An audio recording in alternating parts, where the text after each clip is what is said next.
Entonces, lo que vamos a estar viendo en este tiempo, estas semanas, va a ser sobre la familia que Dios soñó, ¿ya?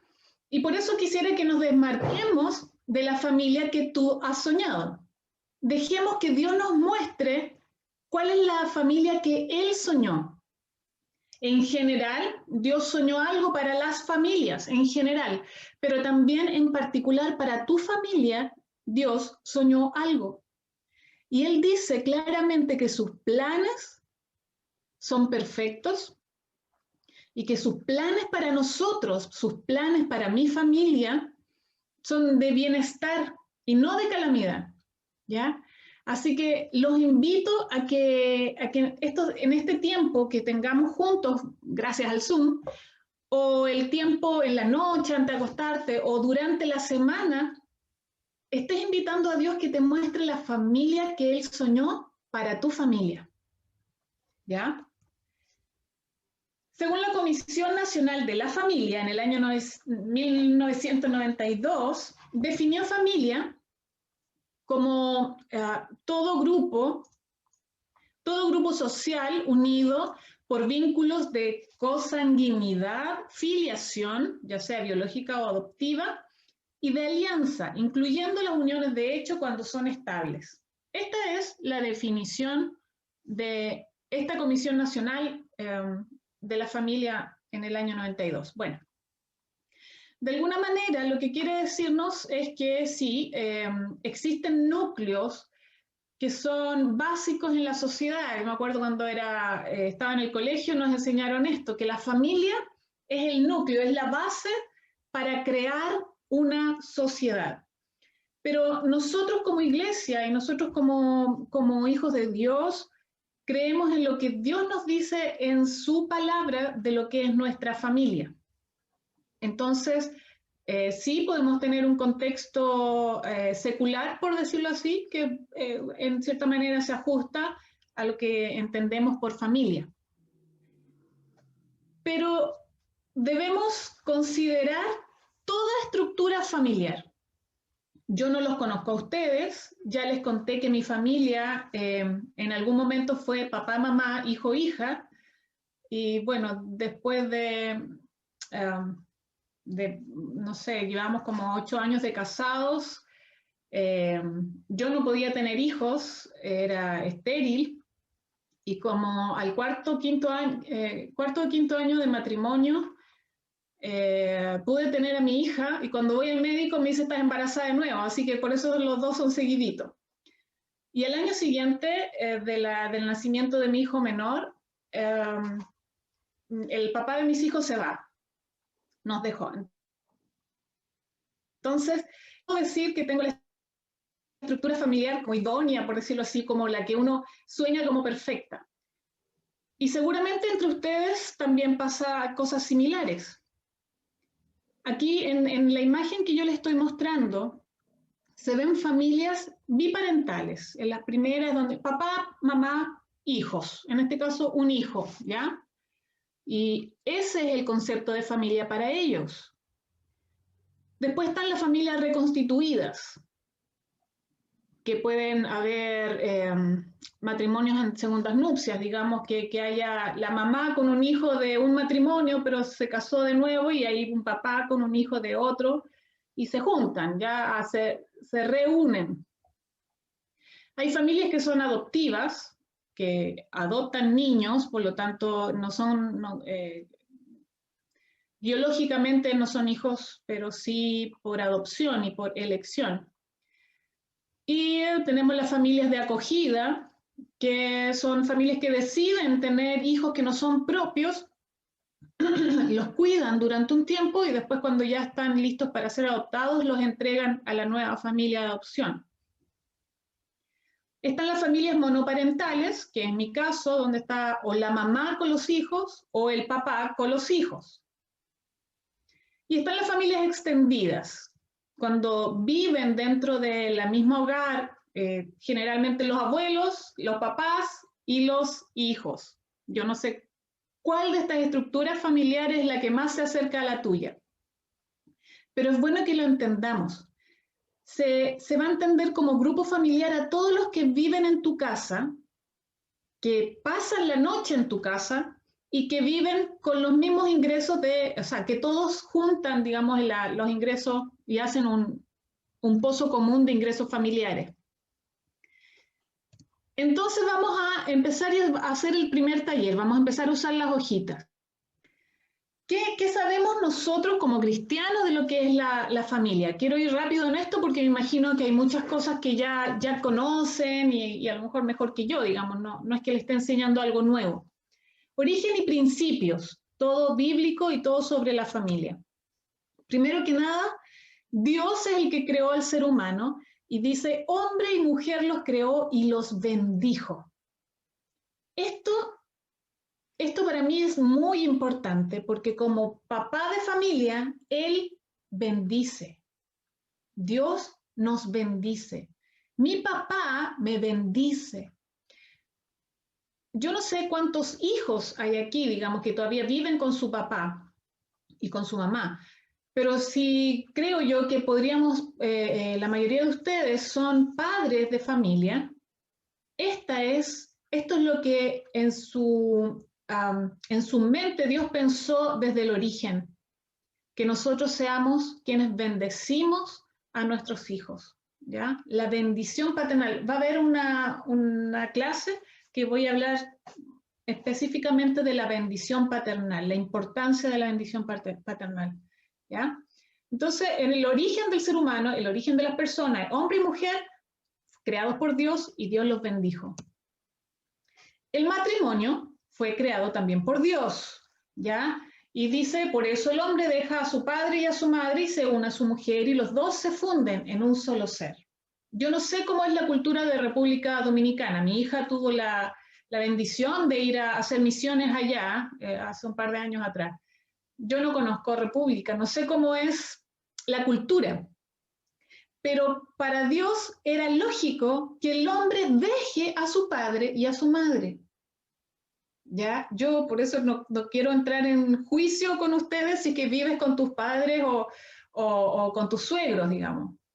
No tengo problema con eso.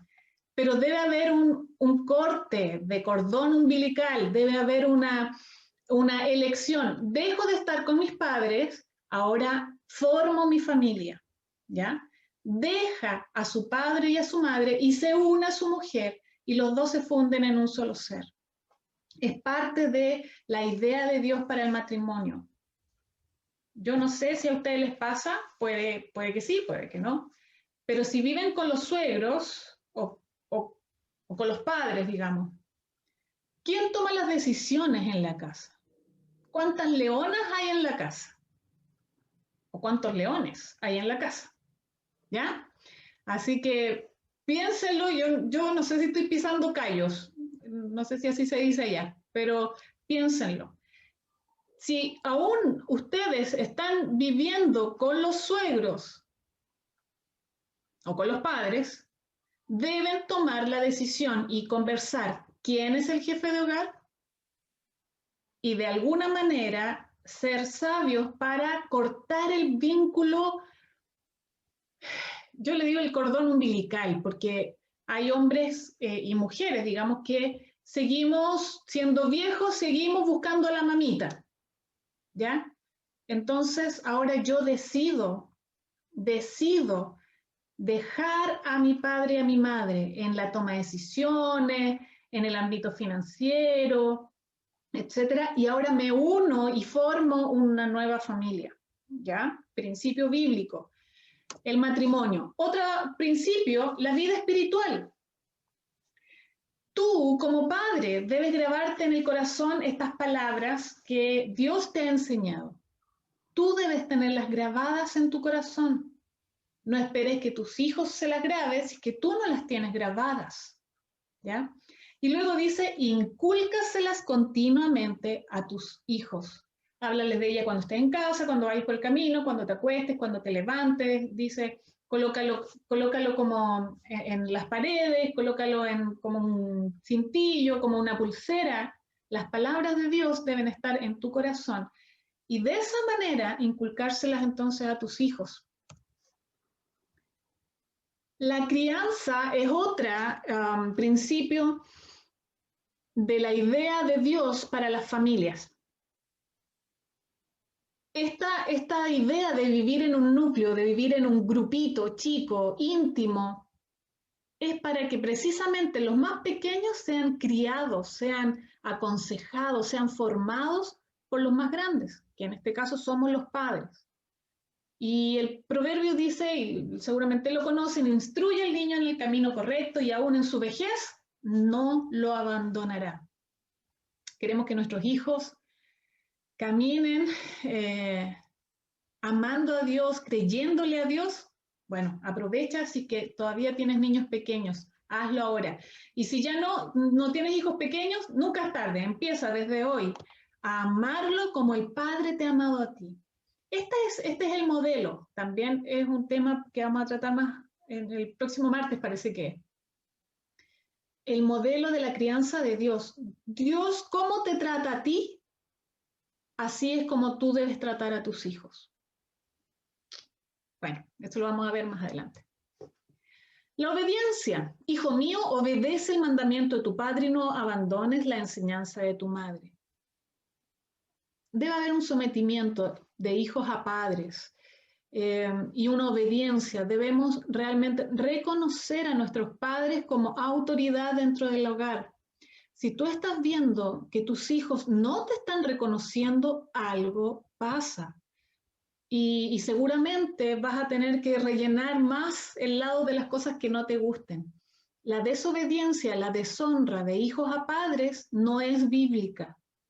No es que la cultura de hoy, los chicos están más emancipados o que, bueno, hoy día son tan distintos los niños de hoy, ¿no? No, ¿ya? Cuidado con la deshonra de los hijos hacia los padres. Eso no es bíblico. Dios quiere que los hijos obedezcan el mandamiento de su padre y nunca abandonen la enseñanza de las mamás. El respeto. Este es un respeto intergeneracional. No es la idea como que mientras más viejito es más Dios, ¿cachai? Así como mientras más viejo se merece el plato más grande. No, aquí los ancianos respetan a los jóvenes a los padres a los ancianos, etc. Proverbios dice, la corona del anciano son sus nietos, el orgullo de los hijos son sus padres. ¿Te das cuenta que todos nos respetamos? Todos nos respetamos, parte de lo que Dios pensó para tu familia. No le hagamos caso a las excusas como, ay, es que el abuelito es medio mañosito, por eso el nieto le termina gritando. No, la Biblia nos dice, honra a tu padre si es que es buena onda, si es que es simpático, dice, honra a tu padre, ¿ya? El respeto tú lo das, algunos dicen, no, es que el respeto se merece. Yo doy el respeto porque Dios me dice, respétalo, ¿ya? Este es un principio bíblico. Si lo estamos obviando, si lo estamos dejando de lado, seguramente nuestra familia está así como, ay, como inestable. Entonces, cuidado también con estos principios. El principio de la provisión. El que no provee para los suyos y sobre todo para los de su propia casa, ha negado la fe y es peor que un incrédulo. Vuelvo a decir, esta idea de familia es lo que Dios Padre hace contigo. ¿Acaso Dios ha dejado de proveerte? ¿Acaso Dios duerme y se olvida de darte el desayuno de la mañana, de darte la provisión? ¿Acaso a Dios se le pasó y, no traje para pagar la luz? Dios no es así contigo. Dios no es así conmigo. Dios es Jehová Jireh, Jehová proveedor, Dios proveedor. Y eso es lo que Él nos enseña a nosotros como padres, como jefes de hogar. Y si alguno de nosotros no está llevando recursos y provisión a su casa, dice Pablo, le dice a Timoteo, esta persona ha negado la fe y es peor que un incrédulo. ¿Ya? Así que tomémoslo en cuenta. Marcos 3:25 dice, y si una familia está dividida contra sí misma, esta familia no puede mantenerse en pie. Yo sé que dentro de las familias hay conflictos. Yo sé que, dado que somos todos distintos en la familia, van a haber roces, pero también depende de nosotros cómo vamos a resolver estos conflictos. Dios quiere la unidad familiar. Y cuando hablo de unidad familiar, no quiero decir que todos se vistan iguales, que todos se levanten a la misma hora, de que sean todos ordenados. Mi abuela siempre decía, tengo 5 hijos y cada uno son como los dedos de la mano. Pero juntos, son dinamita. No tienen por qué ser iguales. Es más, una forma de amar a tus hijos es reconociendo su individualidad. Son distintos. Dios te ama a ti, aún incluso en las cosas como en las cosas que no debieras ser, Dios así te ama. Y Él te va cambiando y Él te va enseñando. Yo tengo 2 hijos y los 2 son muy distintos. Bárbara y Timoteo, muy distintos. Pero los disfruto los 2. Paso tiempo con los 2, me río con los 2 y así es necesario que vayamos construyendo familia. No homogeneizando a todos, que el papá, los hijos, todos como un regimiento, todos como en filita. No es eso lo que Dios quiere. Quiere que aún en la diferencia podamos estar unidos. Quiero tocar este tema de los sistemas familiares, porque quisiera que comprendamos un poquito más de qué se trata, cómo está nuestra familia, de qué se trata, cómo está conformada nuestra familia, ¿ya? No creo que lo alcancemos a ver todo hoy día, pero no hay problema con eso, no. Veamos algunos temitas. Dentro de tu familia, y para que hagamos conciencia de esto, hay subsistemas. Tu familia es un sistema, ¿ya? Sean 2, sean 3, sean 20 en tu familia, en tu grupo familiar, ese es un sistema. Pero dentro hay subsistemas, es como subgrupos. Por ejemplo, los hermanos arman como un subgrupo con respecto al papá y a la mamá, ¿ya? Entonces, hay cosas que suceden en conversaciones del papá con la mamá que no se comparten todas con los hijos. Entonces, es muy bueno que entendamos que habiendo subsistemas, es sano también de que hayan límites en la comunicación. O, por ejemplo, ver que los hijos juegan es muy lindo, es bonito eso, que tienen temas de conversación propios, que ellos se entienden, se ríen con las cosas, tú no le entiendes su chiste y tú ya estás en otra, no, pero ellos lo pasan bien, hay subsistemas, ¿ya? Y también, bueno, hay suprasistemas donde ya se integran como más familias, cuando están los abuelos o hay otros familiares dentro de casa. Cuidado con la triangulación en la comunicación. Vuelvo a decir, no sé si a ustedes les pasa, pero quiero decirlo. Allí está un papá, hay una mamá al otro extremo y abajo hay un hijo, una hija, ¿ya? Puede ser que la comunicación entre papá y mamá esté media débil, ¿verdad? No está muy buena, están medio los hilos cortados, está media tensa la cosa ahí.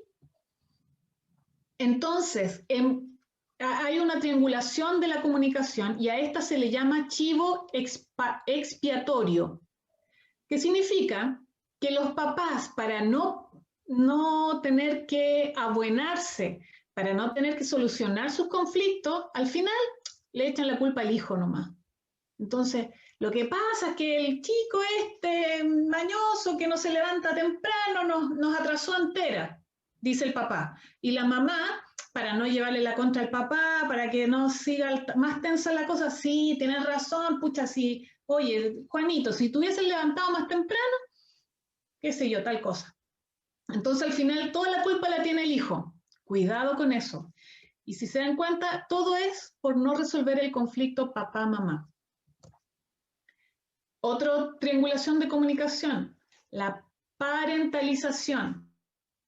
Nuevamente, papá y mamá están medios en conflicto, o sea, y ni medios, a lo mejor cortar la relación, ¿ya? Entonces, ¿qué hacen?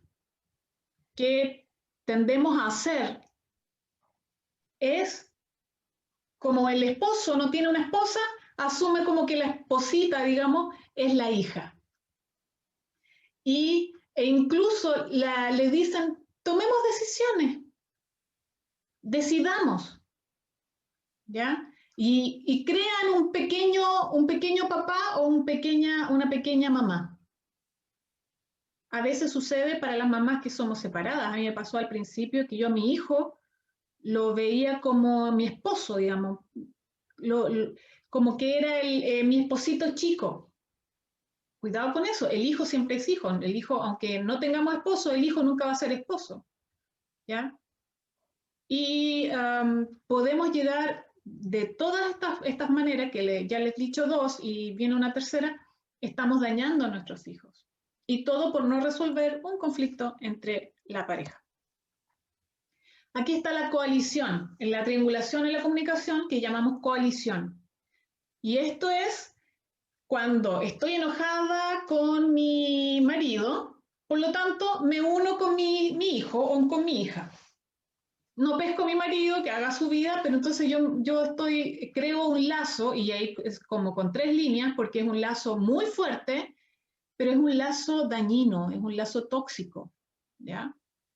Y eso crea de que el hijo empiece a crear en su mente rabias contra el papá, porque la mamá habla mal del papá con el hijo, y ese hijo o hija empieza a enojarse con el papá. Cuidado con estos sistemas de comunicación. Papá y mamá tienen un sistema de comunicación. Papá y mamá deben saber resolver sus conflictos, ¿ya? Y no meter a un tercero, que en este caso un hijo, para tratar de disimular el conflicto. No es para nada saludable, ¿ya?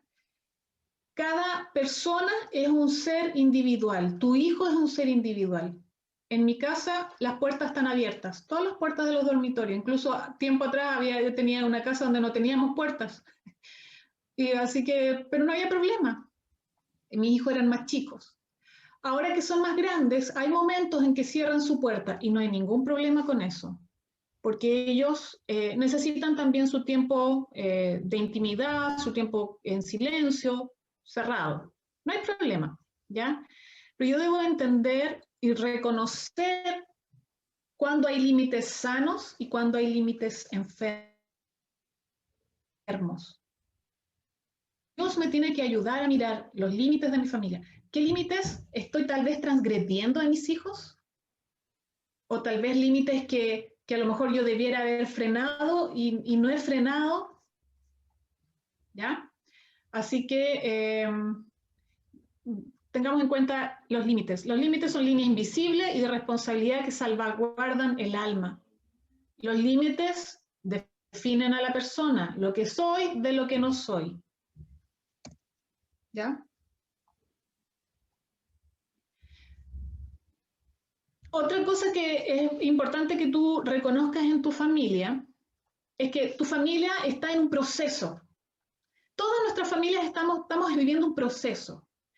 Y tu proceso se puede parecer mucho al del vecino, a la que está sentada al lado, muy parecido. A lo mejor se casaron en el mismo tiempo, tienen la misma cantidad de hijos, pero el proceso que vives tú en tu casa es muy distinto al proceso que se vive en la otra casa, ¿ya?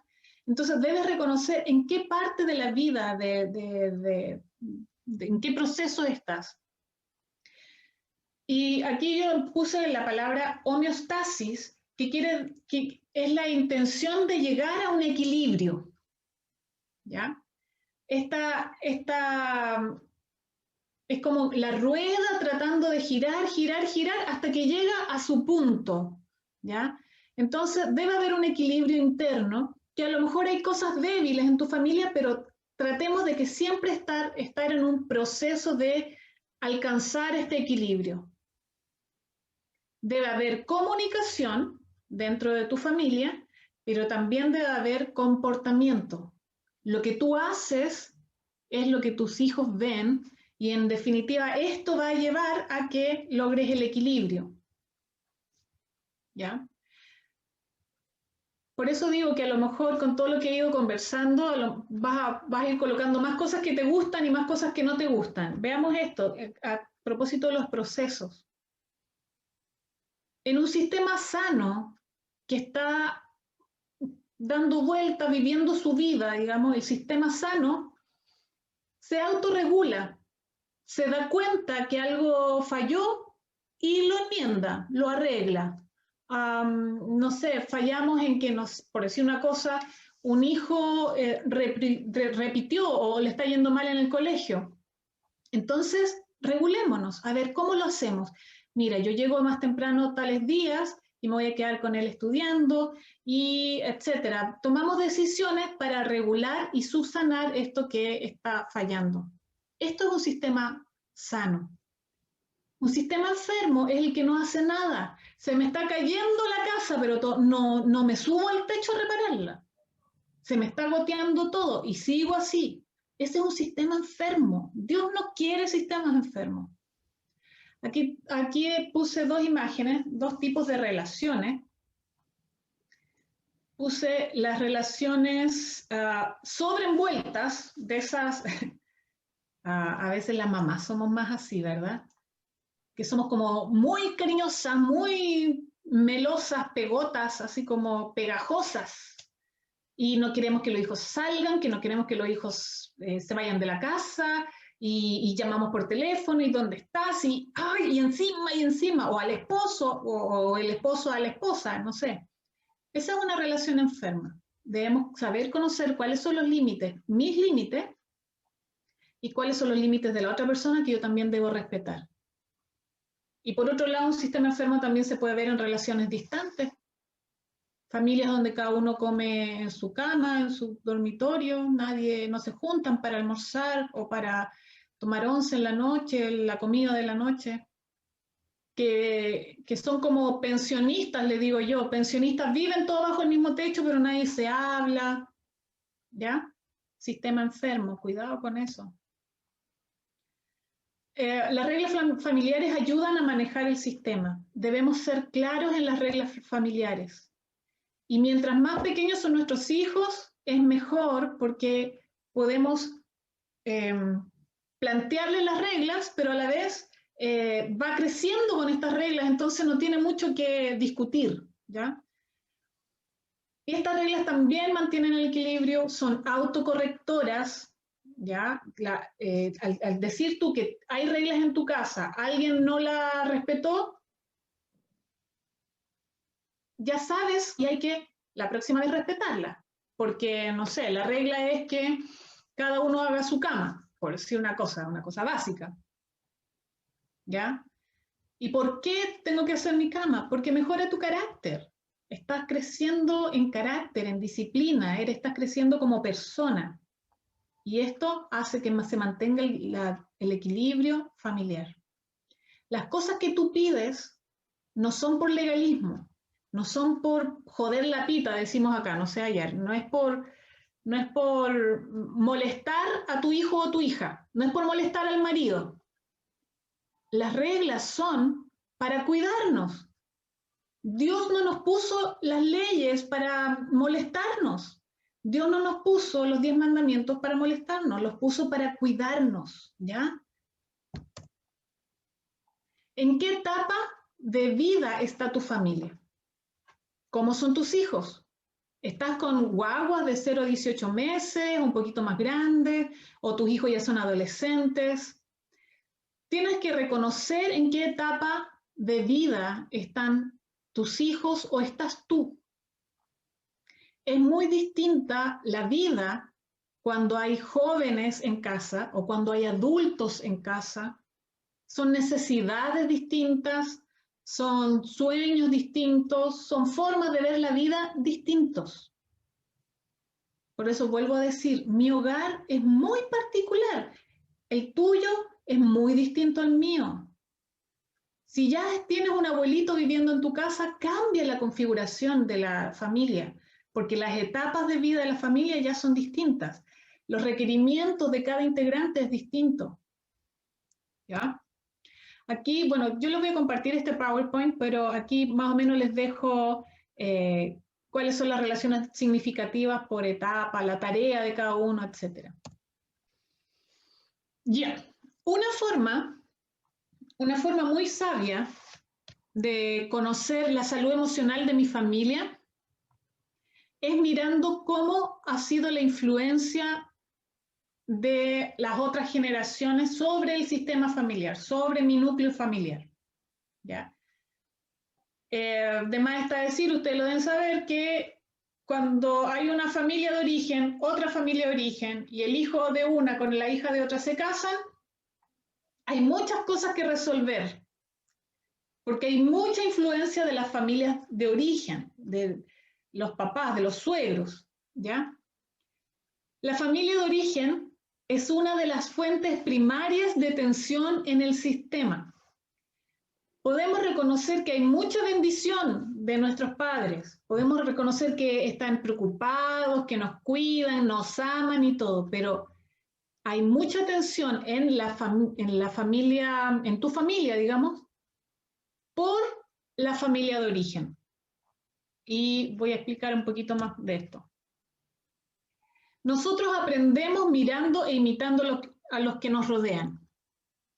Y con esto les voy a dar un ejemplo, a lo mejor les puede servir.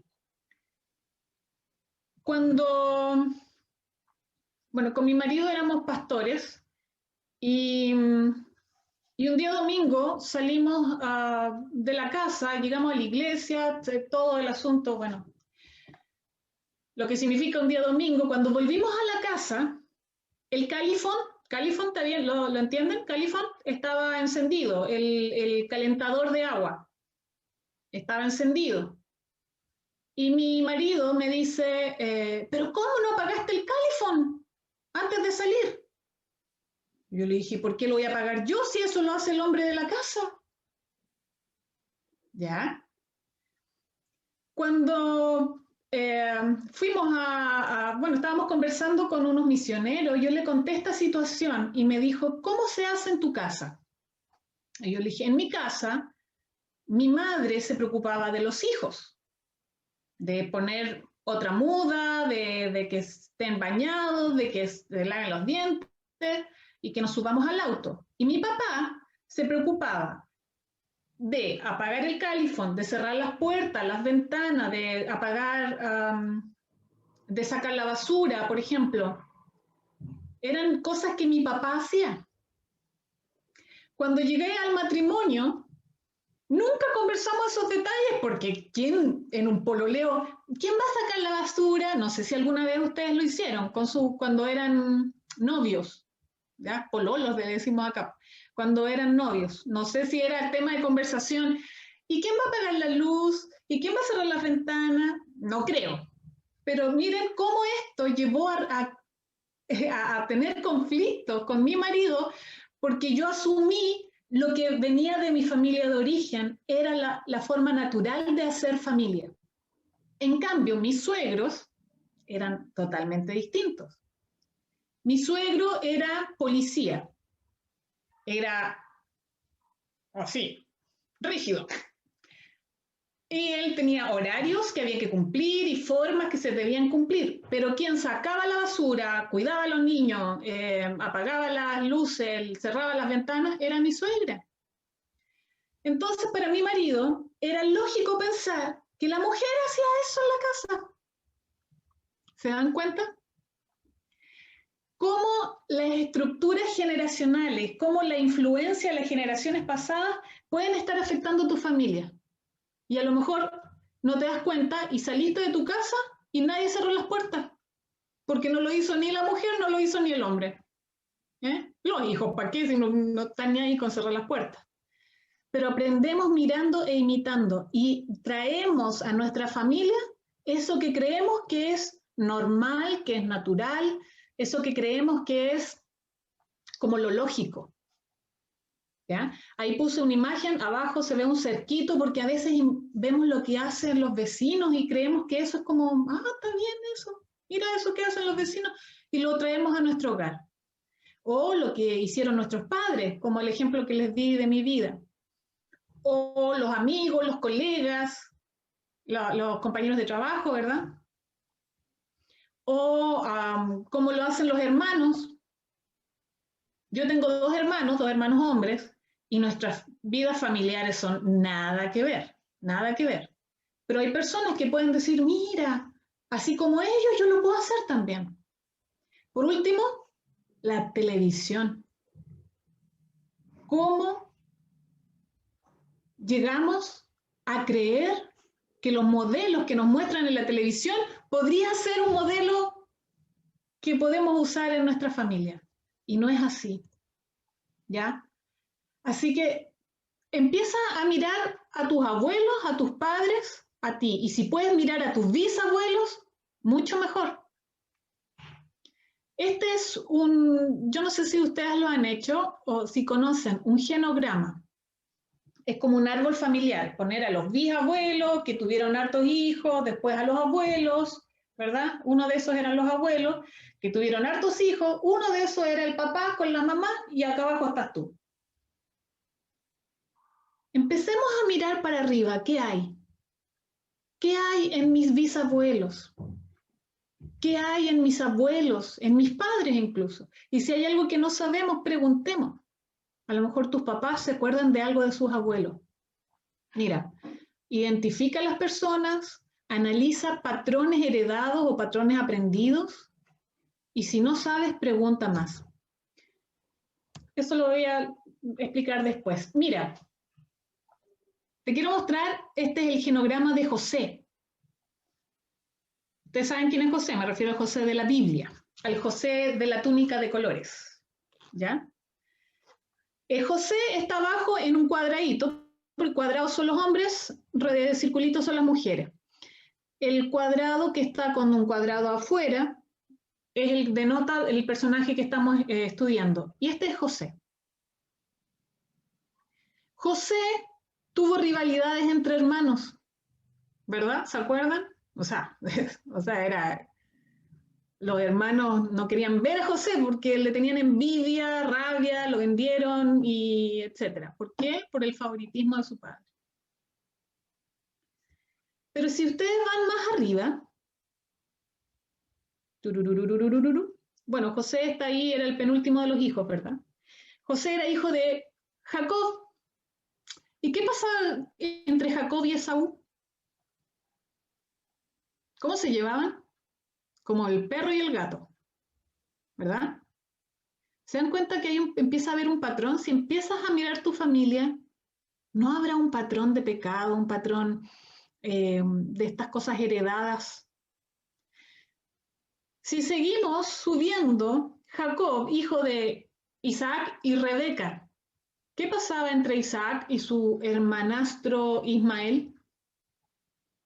Es más, no solamente había rivalidad entre hermanos, sino que detrás de cada historia hay una mentira. Y si vamos a Isaac entonces es hijo de Abraham y Sara, pero entre Abraham y Agar también, bueno, tuvo el Ismael con Agar, que era la sierva de Sara, ¿verdad? Y ahí también hubo un conflicto relacional. Además, si andamos más en la historia, Abraham mintió acerca de Sara. Después en Génesis 26 hay una mentira sobre Rebeca. en Génesis 27 hay una miente a su padre y engaña a su hermano, Jacob. Entonces, te invito a que estos días hagan este ejercicio. De hecho, es lo que tenía para hacer ahora en el taller 2. Haz un ejercicio. No es para traer condenación. Acordémonos que Jesús no vino a traer condenación al mundo. El Espíritu Santo no te está condenando. El Espíritu Santo lo que puede hacer es traer convicción de pecado. Pero a la vez el Espíritu Santo trae convicción de que somos hijos de Dios. ¿Ya? Así que este taller, la película de mi vida que le puse así, no es para sentirnos imperfectos, porque lo somos, pero no es para enjuiciarnos, ¿ya? Eso tengámoslo clarito. Entonces, la tarea que vamos a tener esta semana es crear este genograma. Yo les voy a enviar este PowerPoint para que lo revisen, para ver cómo está hecho el genograma ahí. No tiene por qué quedar perfecto, pero empecemos a ver. Tal vez hay conflictos en tu vida hoy o en tu familia hoy que tengan que ver con cosas del pasado. Yo tengo un hermano que está sumido en el alcoholismo. Mi hermano mayor, de hecho, tenemos un año de diferencia. Él es abogado, tiene posgrados, es un tipo exitosísimo, pero en las noches no puede dormir porque tiene pánico nocturno. Entonces él trabaja de noche y duerme un poco de día y apenas puede, toma alcohol, toma vino y se emborracha. Y así cada día. Y si yo empiezo a mirar para atrás,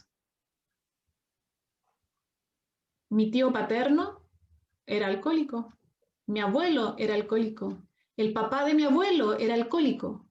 El papá de mi abuelo entraba con caballo a los bares, en caballo, montado en su caballo, y decía, trago para todos. Y gastaba todo el dinero de la familia en tragos, en tomar, en el alcohol. Y quién sabe, más allá de mi bisabuelo, a lo mejor hay una cadena que Dios quiera romper en tu generación para que no la sigas arrastrando a la siguiente generación.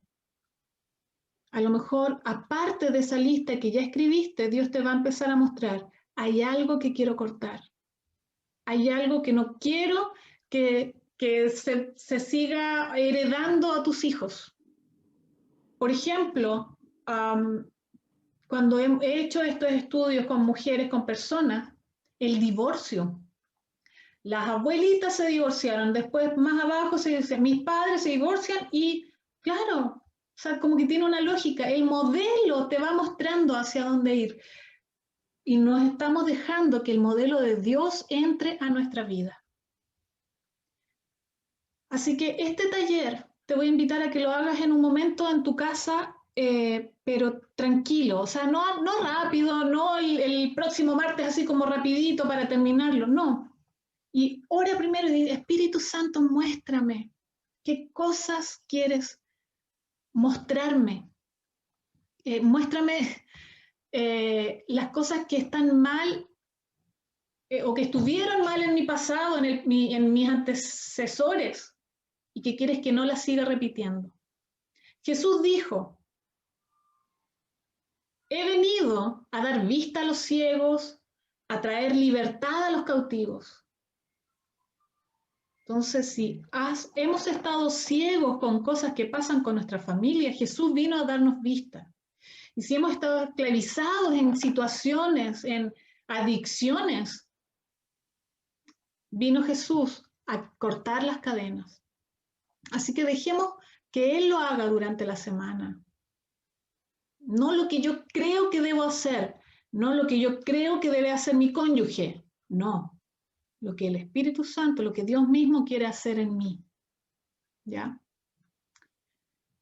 Hay tanto para conversar, pero yo quisiera que quien más te oriente, quien más te ilumine, sea Dios mismo.